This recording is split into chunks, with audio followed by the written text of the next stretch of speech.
오늘 베드로를 대표로 하는 제자들이 모여서 사도를 다시 뽑는 과정을 성경이 보여주고 있습니다. 이 마띠아를 뽑는 과정 가운데 이 내용을 이렇게 부정적으로 다루거나 그런 것은 없습니다. 뽑는 것이 자연스러운 과정이었고 또 그 과정 가운데 베드로가 이제 예루살렘 교회의 본격적인 지도자로서의 역할을 감당하는 과정을 이 부분에 보여주고 있습니다. 부정적인 어구는 없었지만 이 누가복음과 사도행전 전체를 놓고 보면 누가가 생각하기에 누가가 이제 명확하게 밝히지는 않았지만 이 마띠아를 뽑긴 했는데 이 마띠아는 이 뒤에 이름이 나오지 않아요.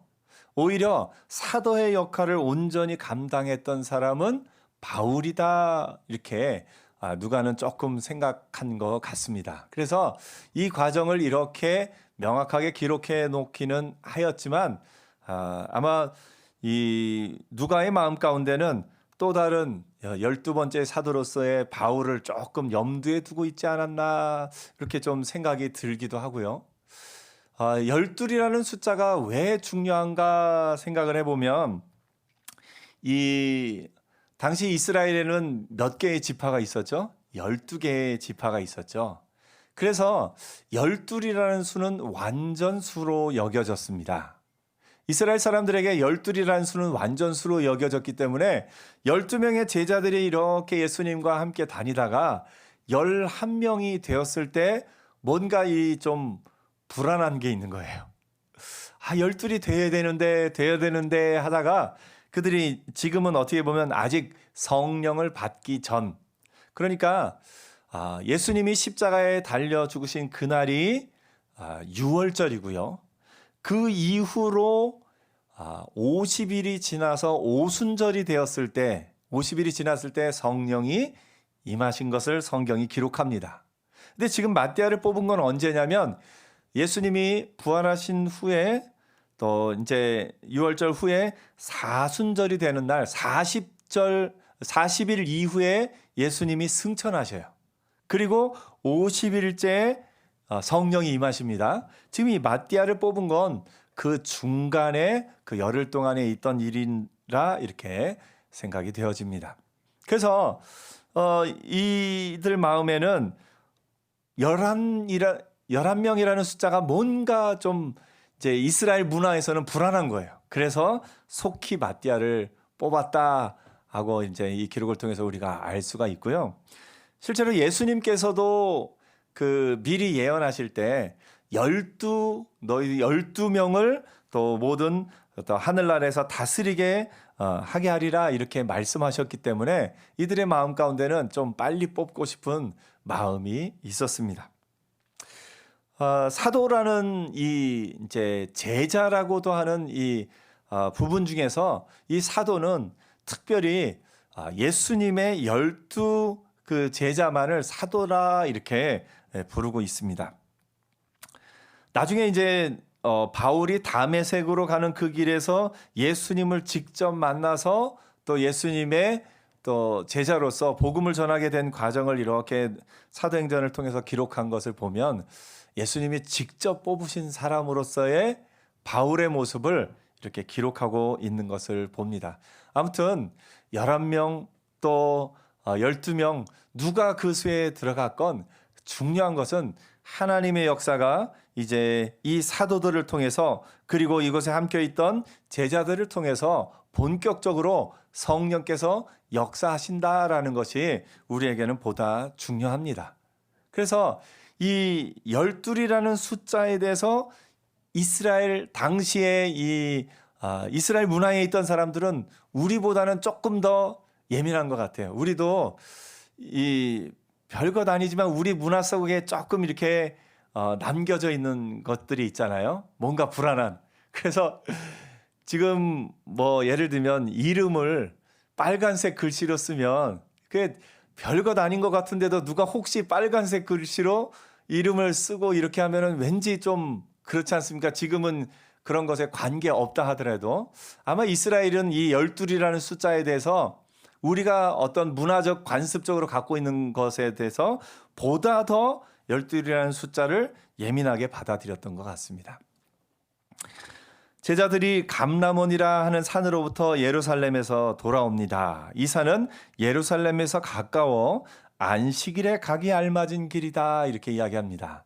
여기서 안식일에 가기 알맞은 길이다 하면 안식일에 일정 정도 거리를 문 바깥에 나갈 수가 없었습니다. 이 문 바깥에 나가는 거리, 왜냐? 안식일을 지키기 위해서 그렇죠. 안식일을 지키는 것은 노동을 하지 않고 일을 하지 않아야 되는데, 그러면 문 바깥에 나갔을 때 얼마까지를 일한 것과 일하지 않은 구분을 지을 것인가?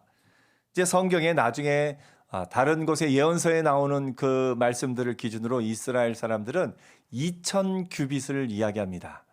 1규빗은 요 팔꿈치에서 요 손끝까지 보통 45cm에서 50cm 사이에 그 정도 길인데 2000 규빗 하면은 약 1km가 조금 안 되는 거리입니다. 1km 걸어서 1km면 그렇게 먼 거리는 아니죠. 그래서 그 1km 이내의 거리를 다녀오는 것 정도는 안식일을 여전히 지킨 것인데 1km의 거리를 넘어가는 것은 안식일을 범한 것으로 당시의 사람들은 생각하고 있었습니다. 그래서 안식일에 가기에 알맞은 길이다 하면 그 1km 범위 내에 다녀오는 그런 거리인 것을 봅니다.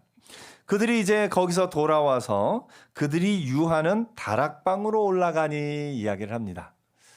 여기서 말하는 다락방도 오늘 우리가 생각하는 우리나라 주택의 다락방은 조금 다르죠. 그러니까 우리나라 주택의 다락방은 이게 문 열고 이제 이 집과 지붕 이렇게 뾰족하게 생긴 그 사이에 아주 좁은 공간을 말하지 않습니까? 근데 이 당시 이스라엘의 집들은 어떤 식으로 구조되어 있냐면 보통 한 층이에요. 한 층인데 약간 단을 지워서 집을 짓습니다. 그래서 이쪽에 한 층인데 이쪽에 집에는 사람들이 이렇게 살고 여기서 단을 조금 낮춰서 이쪽에는 동물들을 거하게 했어요. 그래서 집 안에 소와 또 이런 나귀 이런 동물들이 같이 있는 겁니다. 왜 같이 있냐면 조금 어떻게 보면 냄새는 날지는 몰라도 그런 부분들은 좀 해결하는 방법이 또 따로 있고요. 그 겨울에 당시에는 난방기구나 그런 것이 많지 않았기 때문에 동물들이 이렇게 같이 있으면 그 전체가 조금 따뜻해지는 효과가 있습니다. 사실은 그거보다 더 중요한 것은 뭐냐면 이 소나 나귀를 집 바깥에 재웠을 때 당시는 이런 보안 장치가 이렇게 있지 않았기 때문에 언제든지 도둑 맞을 수 있기 때문에 그것을 방지하기 위해서 구조상 집 안으로 이렇게 데리고 온 것을 봅니다. 그래서 보통은 그렇게 단층짜리 집인데요. 예루살렘에 오면은 이제 사람들이 예루살렘에 거주하려는 사람들이 많지 않습니까? 그래서 한 층만으로는 짓지 못하고 조금 그 위에 집 위에다가 조금 더 높게 위층에다가 사람이 살 수 있도록 만들어 놓았다 이렇게 생각하시면 되겠습니다. 그래서 이스라엘 문화에서 당시는 사람 자는 방이 어떻게 2층에 있을 수 있느냐 이런 개념이에요. 다 1층 집에서 살기 때문에 그래서 2층은 주로 다른 사람에게 세를 준다거나 이런 모임의 장소로서 이렇게 활용했던 것을 봅니다.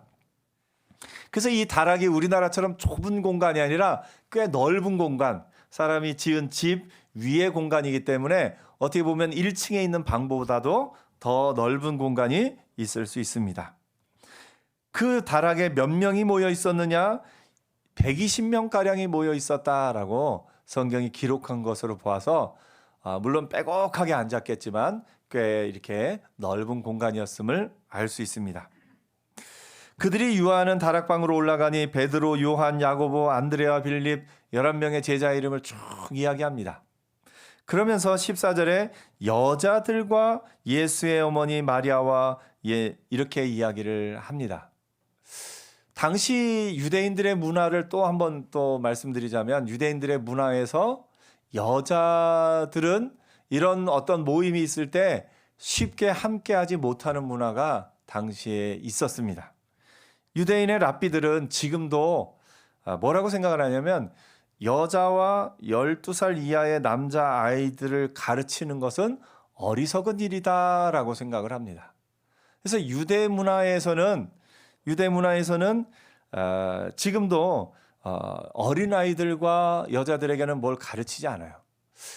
지금도 저 미국 뉴욕의 이제 브루클린 그쪽에 가면 유대인들 공동체가 따로 있거든요. 그 공동체를 다룬 어떤 다큐멘터리나 어떤 것을 보면 여자들이 피아노를 배우고 싶은데 못 배우게 해요. 안 가르쳐 줘요.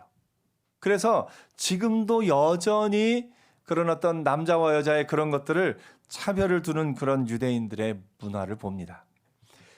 그런데 오늘 이 사도행전을 기록한 사람이 누구냐면 누가입니다. 이 누가복음과 사도행전은 이 당시의 유대 문화와 다르게 여인들에 대한 기록이 꽤 많이 나옵니다. 왜냐하면 누가는 이방인이었어요.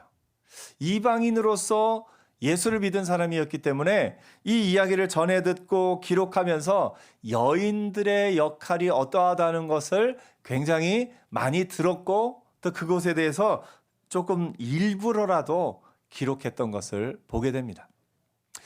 우리가 이것을 보면서 알 수 있는 것은 당시 유대인의 문화에서는 조금 소외되고 또 무시받기도 하고 아무런 권한과 권력이 없었던 이 여인들을 통해서 놀랍게도 하나님은 더 큰 역사를 이루신다는 것을 누가가 기록하고 있습니다. 소외받고 또 사람들에게 인정받지 못하고 있던 여인들이었지만 하나님이 함께 하실 때 그들을 통해서 하나님의 역사가 나타나는 것을 봅니다.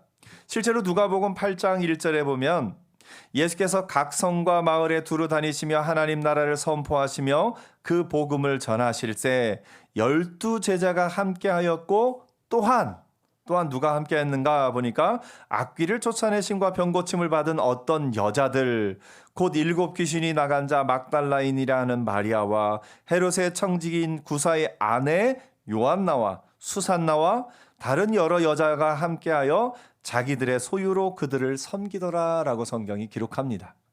당시 문화에서 소외받고 또 멸시받던 그들이 하나님의 놀라운 역사를 이루어내는 것을 봅니다. 우리나라도 복음이 처음 전해졌을 때 이 일들을 행했던 사람들이 있습니다. 우리나라 복음이 처음 전해졌을 때 무어라는 선교사님이 계신데 이 선교사님은 백정들에게 복음을 전하고 그 백정들에게 호패를 만들어주는 것을 평생에 원했던 분입니다. 그래서 당시의 문화 가운데 우리나라 문화 가운데 지금으로 하면 주민등록증이 모든 사람에게 주민등록증이 있는데 백정들에게는 주민등록증이 없었어요. 그래서 선교사님이 와서 보니까 이 사람으로서의 대우를 못 받고 있는 거예요. 그래서 그들에게 호패를 주민등록증을 만들어주는 일을 위해서 평생을 헌신하신 무어 선교사님의 이야기도 우리가 볼 수 있습니다. 근데 이 백정들을 통해서 교회가 크게 부흥했던 역사 기록도 있어요. 어떤 의사가 있는데 이 의사 선생님이 황실을 치료하던 의사 선생님이었어요. 근데 어느 날 자기 교회에 다니던 누가 이제 했는데 저기 성 바깥에 백정마을에 누구 아들이 어떤 병에 걸려 죽어간다 하는 이야기를 듣고 가서 그 아이를 고쳐줍니다. 이 아버지가 자기 죽어가던 아이를 살려주니까 그것도 왕의 친척들을 치료하던 외국인 의사가 와서 치료해 주니까 너무너무 고마운 거예요. 그래서 이 백정 이분이 전도하기 시작합니다. 전도를 하는데 이분이 누구에게 전도하겠어요? 네, 같은 백정 친구들을 전도하죠. 그래서 친구들을 다 전도하니까 이 교회에 갑자기 백정들의 숫자가 너무 많아지는 겁니다. 이때 당시만 해도 양반들이 일반인들하고 같이 앉지도 않는데 백정들이 오니까 양반들이 그만 다 그 교회를 떠나버렸어요. 떠나버리니까 이 백정이라는 분이 그 당시에는 이름이 박아무개 이렇게 그러니까 이름도 없이 박아무개 했는데 자기 때문에 양반들이 떠나버리니까 이분이 더 열심을 내는 거예요. 그래서 더 많이 데리고 왔네요. 이 양반들도 잠시 떠났다가 복음을 알고 성경을 알고 하면서 자기들이 잘못했음을 뉘우치고 다시 돌아와서 그 교회에서 함께 신앙생활을 하게 됩니다. 이 교회에 처음으로 장로를 뽑았는데 누가 됐겠습니까? 그 당시에 그래서 이름을 처음 얻었다고 그래요. 이분이 박아무개로만 불리다가 처음으로 이름을 얻고 그 교회 처음 장로가 되었습니다. 참 감동적인 이야기죠. 우리나라도 얼마 전까지만 해도 이런 일들이 있었어요. 그런데 가장 소외되고 가장 연약한 그들을 통해서 하나님이 놀라운 하나님의 역사를 이루신 것을 우리가 보게 됩니다. 이것이 우리에게 큰 기쁨은 뭐냐면요. 오늘 우리 사회 가운데도 강한 자, 힘 있는 자가 아니라 어떻게 보면 약하고 부족하고 그렇지만 우리를 통해서 하나님이 하나님의 역사를 이루어 가시는 줄 믿습니다. 그래서 나에게 어떤 능력이 있어서가 아니라 내가 남들보다 뛰어나서가 아니라 내가 하나님의 영에 사로잡히게 될 때 하나님께서 나를 통해 하나님의 역사를 이루어 가시는 것을 봅니다. 예수님 시대에 이 누가가 특별히 여인들을 통해서 하나님이 이루셨던 일들을 기록한 것처럼 오늘 우리 시대 가운데도 소외받고 연약한 이들을 통해서 여전히 하나님은 하나님의 역사를 이루어 가십니다. 이들의 모인 무리의 수가 약 120명이가 되는데 그때 베드로가 그 형제 가운데 일어서서 말합니다. 이 가룟 유다에 대해서 좀 한번 정리를 해주네요. 어떻게 보면 베드로를 비롯한 이 11명의 제자들에게도 자기들의 모임 가운데 가룟 유다와 같은 사람들이 있었다 하는 게 어떻게 보면 큰 상처요. 어떻게 보면 오늘날로 보면 트라우마라고 해야 되나요? 혹시 우리 가운데 또 이렇게 할 사람이 있을까 하는 그런 마음도 들었을 수 있습니다. 베드로가 그것에 대해서 정리를 해줍니다. 이 가룟 유다는 성경의 예언대로 여호와를 대적하는 사람들에게 이 말이라 한 그런 일들이 그에게 이루어졌다. 그래서 우리 가운데 이제 새롭게 이제 그 일을 시작하자. 그 시편에 보니까 그의 직분을 타인이 취하게 하소서라고 말씀하고 있는데 우리 가운데 새로 이 일을 감당할 사람을 뽑자. 새로운 마음으로 우리가 시작하자라고 베드로가 이야기를 하고 있는 겁니다. 이러면서 이들이 이 당시에 했던 중요한 일 가운데 하나가 뭐냐면 14절을 다시 한번 보면요. 여자들과 예수의 어머니 마리아와 예수의 아우들과 더불어 마음을 같이하여 오로지 기도에 힘쓰더라. 처음 교회가 한 일 가운데 제일 큰 일이 뭐냐면 마음을 같이하는 일이었습니다. 여러분, 교회가 가장 능력이 있을 때는 언제냐? 마음이 하나 되었을 때예요.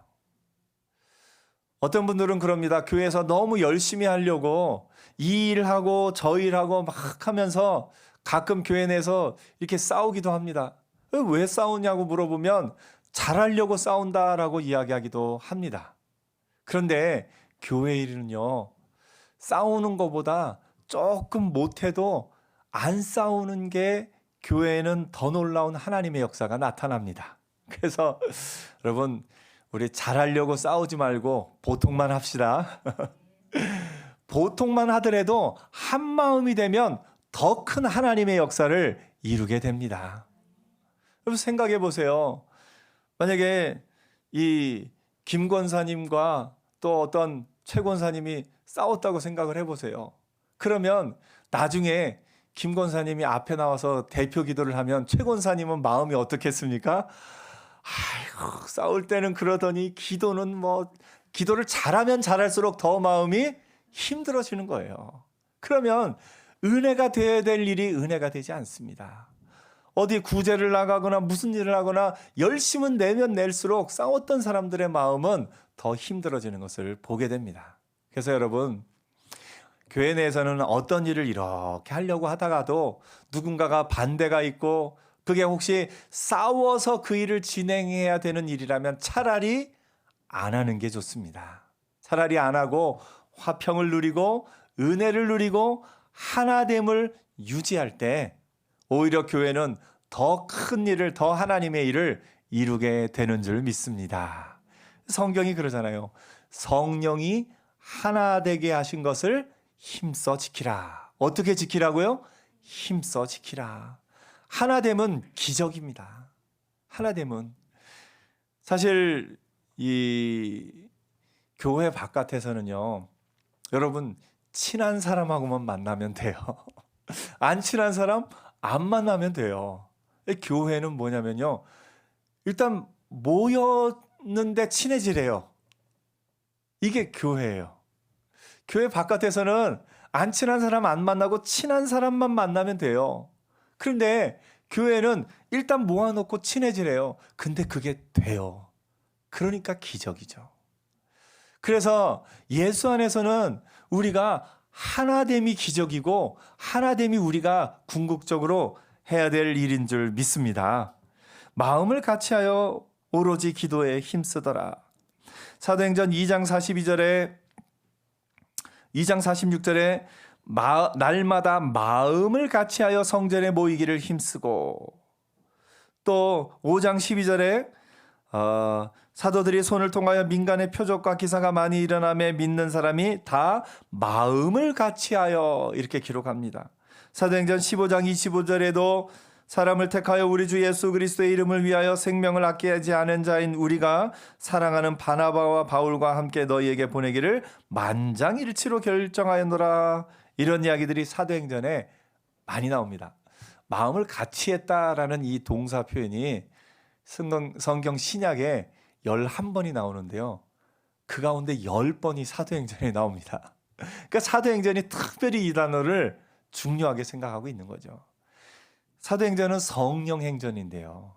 성령이 하시는 일 가운데 제일 중요한 일이 뭐냐면 마음을 같이 하게 하는 겁니다. 가족들 가운데서도 그렇습니다. 가족이 가장 힘이 있을 때는 어떤 때입니까? 마음을 같이 할 때. 제가 지난주에 유아세례 받은 그 가족들하고 유아세례 교육하면서도 또 많은 젊은 가정들을 가르칠 때 그 얘기를 합니다. 자녀 교육의 제일 좋은 방법이 뭔지 아냐고. 성경이 말하는 자녀 교육의 첫 번째 원칙은 뭐냐면 너의 자녀를 노엽게 하지 말라예요. 자녀의 마음에 쓴뿌리가 없이 원망이나 분노가 없게 하는 게 제일 좋은 이 자녀 교육이거든요. 근데 그 교육의 핵심은 뭐냐면 엄마 아빠가 사이좋게 지내는 거예요. 엄마 아빠가 한 마음이 되는 거예요. 자녀 교육 방법 중에 어떤 분은 애들이 잘못했을 때 매를 들어야 된다. 어떤 분은 매를 들지 말고 인격적으로 가르쳐야 된다. 어느 게 정답일까요? 엄마 아빠가 같이 결정한 게 정답입니다. 매를 들더라도 엄마 아빠가 같은 마음으로 매를 들면 그 매는 효과가 있어요. 매를 안 들더라도 엄마 아빠가 같은 마음으로 안 들면 그건 효과가 있어요. 근데 엄마는 매를 드는데 아빠는 매 들면 안 된다고 그러고, 아빠는 매를 드는데 엄마가 안 된다고 그러면 이것이 자녀에게 조금 혼란스러워져요. 그러면 엄마가 매를 드는데 엄마는 혼내는데 아빠는 매를 안 들어요. 그러면 이 아이는 뭐라고 생각하냐면 엄마가 화났다. 내가 잘못했다 생각을 안 하고 엄마가 화났다, 엄마가 매를 든다? 그럼 나는 아빠한테 달려가야지. 그러면 자기의 잘못을 깨닫고 뉘우칠 기회가 또 사라지는 것을 봅니다. 자녀 교육에 있어서도 제일 중요한 건 엄마 아빠 마음이 하나 되는 거, 그게 중요합니다. 교회 내 신앙도 마찬가지예요. 우리의 신앙이 우리의 자녀들에게 이렇게 전해지는데 이 젊은 학생들과 청년들이 교회 내에서 가장 상처받을 때가 언제인 줄 아십니까? 교회 어른들이 다투는 모습을 볼 때, 그런 모습을 볼 때 이것이 또 상처로 남게 되는 안타까운 것을 봅니다. 감사하게도 우리 교회는, 우리 교회 또 모든 성도님들의 마음이 하나됨이 있는 줄 믿습니다. 이 하나됨이 지금부터 이 교회가 존재하는 곳에서 가장 지켜야 되고 기도해야 될 것은 하나됨인 겁니다. 그 하나됨을 지키기 위해 힘쓰며 또 기도하는 저와 여러분 되기를 축복합니다. 공동체는 하나 될 때 놀라운 역사를 이루어 가는 것을 봅니다. 이 사도들이 사실은 12이라는 수를 채우기 위해서 마띠아를 뽑은 것도 무엇이냐면 이 하나됨을 가룟 유다로 말미암아 깨진 거 아닙니까? 깨졌기 때문에 이 하나됨을 다시 세우고 싶은 것이 이 사도들의 마음이었던 것을 보게 됩니다. 그래서 베드로가 나서서 가룟 유다는 그 길로 가서 성경에 예언된 대로 그가 당할 그 선택의 결과를 맞이했지만 우리는 다시 이 일을 위해서 또 하자 하는 것이 베드로의 마음인 것을 봅니다. 가끔 가다가 이제 약간 이제 젊은 학생들이나 이렇게 얘기할 때 가룟 유다야말로 희생양이 아니냐. 누군가가 예수를 팔았어야 되면 가룟 유다야말로 그 일을 어쩔 수 없이 행하게 된 희생양이 아니냐. 이런 어떤 약간 질문을 하는 경우가 있습니다. 그런데 그것은 사실과 다릅니다. 가룟 유다가 사단이 그 마음에 들어가서 예수를 팝니다. 그런데 가룟 유다에게는 여전히 기회가 있었어요. 사단이 가룟 유다만 그렇게 했던 것이 아니라 예수님이 베드로에게도 경고를 하셔요. 뭐라고 하십니까? 사단이 너를 공격할 터인데 너는 넘어가지 말고 여전히 굳게 서서 또 주의 일을 행하라. 예수님이 친히 베드로에게도 그렇게 이야기하십니다. 실제로 베드로도 그 마음에 예수님이 십자가에 달리시던 그 밤에 예수님을 부인하기도 하고 심지어 예수님을 저주하기도 했던 그런 것을 봅니다. 그런데 베드로는 후에 본인이 회개하고 나서 다시 하나님의 일을 합니다. 가룟 유다에게도 회개할 기회가 있었는데 그가 그 은30을 가지고 그것이 이제 후회가 돼서 그 종교 지도자들에게 그 은30을 가지고 갑니다. 가지고 갔는데 그들이 그것을 안 받습니다. 그들은 그것을 받을 수가 없었죠.